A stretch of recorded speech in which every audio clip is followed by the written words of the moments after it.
Ya, selama periode Januari hingga 9 Oktober tahun 2025, terdapat 675 kasus kebakaran hutan dan lahan di Provinsi Sumatera Selatan, dengan luasan lahan terbakar mencapai 2.935,84 hektar.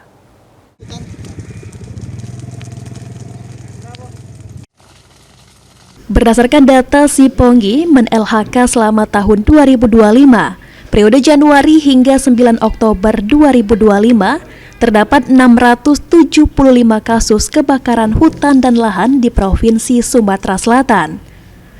Kasus karhutla terbanyak di Kabupaten Ogan Ilir yang mencapai 131 kasus, disusul Kabupaten Musi Banyuasin dengan 128 kasus.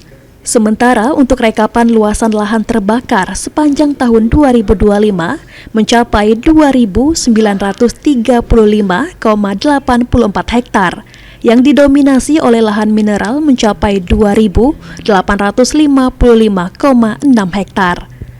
Kepala Pelaksana BPBD Sumatera Selatan M. Iqbal Ali Syahbana menyatakan, hingga saat ini kondisi karhutla masih terkendali. Kendati demikian, Satgas Darat dan Udara tetap disiagakan berpatroli di wilayah yang rawan terjadi karhutla.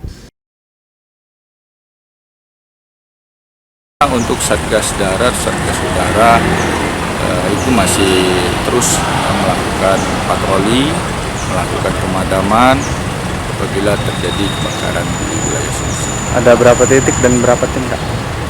Untuk tim sendiri, udara kita tetap standby, ada 2 heli patroli dan 4 heli WB, dan juga untuk Satgas Darat dari TNI, Polri, dari BPBD, Magelang juga tetap standby di posko-posko masing-masing.